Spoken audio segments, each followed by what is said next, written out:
No matter what your job is, everyone has an off day now and then. Unfortunately for the people who work in Hollywood, their off days tend to be recorded for millions of people who can go back and watch them again and again. When actors who usually provide stellar performances stumble through a role or just plain phone it in, the results aren't just surprising, they're hilarious. Here are some of the films that feature some not-so-notable acting from some of the most reliably great actors to ever hit the screen. Island of Dr. Moreau. With his intense method acting performances in movies like A Streetcar Named Desire and The Godfather, Marlon Brando is an incredible on-screen presence. Or he was until 1996's The Island of Dr. Moreau hit theaters and nearly tanked his reputation. Things started to go sideways right from the beginning, with Val Kilmer, who was brought in as a replacement after Bruce Willis dropped out, demanding to be given even less screen time than he had. He even threw a mid-shoot temper tantrum that would make any toddler proud. According to The Telegraph, he reportedly sat on the ground and refused to get up. As for Brando, he spent his time demanding that the script be rewritten every afternoon and not learning his lines, which were instead read to him through an earpiece as he acted. Not a huge problem, except when radio interference would cut in with lines from a police scanner. According to David Thewlis, he once shouted out, "There's a robbery at Woolworth's," in the middle of a scene. At least all that struggle and suffering was worth it, right? Well, not exactly. In an obituary for Brando, Roger Ebert called it, quote, perhaps his worst film. And Brandon Judell from Critics Inc. offered what might be the best description: Satan's Sesame Street. Dungeons & Dragons. If you've ever played Dungeons & Dragons, there's a good chance that you've gotten really into creating your character. Maybe you've written a whole backstory complete with a childhood tragedy and dreams that can only be achieved by killing goblins and taking their stuff. Maybe you even do a voice for your character. If so, then you're probably better at it than literally anyone who is in D&D's big screen adaptation, a movie that didn't even manage to actually include a dungeon. No one gets out of this movie unscathed by its awfulness, but Jeremy Irons delivers a scenery-chewing performance that might not be good in the traditional sense, but is so wildly over the top that it's often cited as one of the movie's only redeeming qualities. Let their blood rain from the sky! In fairness, he brings exactly as much seriousness to the role as he should, and if you look at him as an arch-villain played by a 14-year-old first-time dungeon master, it totally works. Unfortunately, that's about the only thing in this movie that does. The Beach. You can spend an afternoon discussing the incredible performances that Leonardo DiCaprio has brought to the screen. After making the jump from amateur pretty boy to serious adult actor, he's turned in amazing roles in Inception, Catch Me If You Can, The Aviator, The Wolf of Wall Street, Django Unchained, and, The Beach. If one of those things sounds like it doesn't belong, well, there's a reason for that. God, sorry. Thought I was doing pretty good.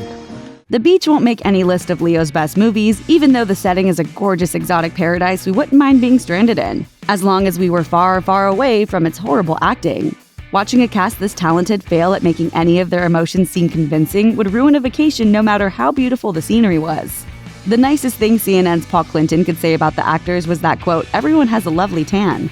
Too bad there's not an Oscar for that. Hudson Hawk. In theory, Hudson Hawk should have worked. By 1991, Bruce Willis had redefined action movies with Die Hard and shown off comedic romantic lead chops in Moonlighting. Casting him as a charming thief who just wants a fancy cup of coffee but gets blackmailed into one last job seems like a slam dunk, especially when you throw in a plot that escalates to cartoonish extremes. There's even a musical number built around the clever idea of synchronizing a heist to a catchy Bing Crosby tune that could play up Willis's aspirations of musical stardom. And all the monkeys on in the zoo. Every day, you see quite a few. In practice, however, Rolling Stone put it best. You want to throw things, yell at the actors, beg them to stop.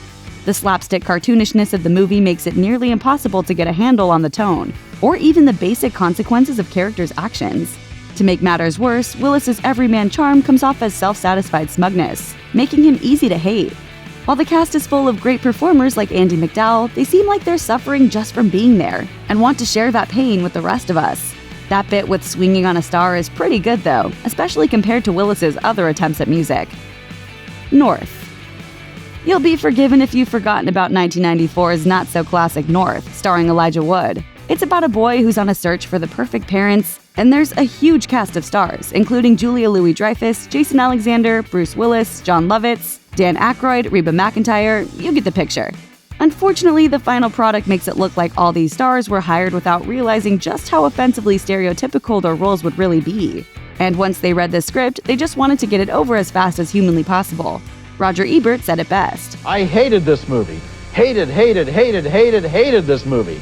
Hated it. What was cringeworthy in the 90s is now probably a piece of Wood's resume that he wishes everyone would forget about. Sorry man, the internet never forgets. Daredevil. If Justice League actually left you wanting more superheroic action from Ben Affleck, you could always try 2003's Daredevil. If nothing else, it might just make his take on Batman look better by comparison. I'm not the bad guy. From the first trailer, Affleck always seems to be reminding himself what he should and shouldn't be reacting to. He's far from the only guilty party, though. Colin Farrell's Bullseye replaces the comic book villain's deadly menace with an over-the-top twitchy performance, with reactions that make it seem like he's the one who's never seen things before. As for Jennifer Garner, well, the less said about her performance, the better. In fact, you really only need to say 2 words: playground fight. Highlander II: The Quickening. There are a few reasons Highlander II: The Quickening got a staggering 0% on Rotten Tomatoes, but it basically comes down to Sean Connery and Christopher Lambert. You could almost respect them for thinking they could turn this awful script into a good movie, and Connery's almost enjoyable enough to do it. But it's pretty clear that they gave up and decided to phone it in pretty early in the shoot. There is a plot, but it was stupid and you really shouldn't spend time thinking about it. Connery and Lambert don't seem to know what's going on most of the time, and if the actors don't know, then there's a good chance the audience won't either. The first movie had that killer soundtrack by Queen, but according to critic Brian Orndorff, this one is more like listening as a franchise is epically flushed down the toilet. Sounds like when it comes to Highlander, there should have only been one. Will I ever see you again?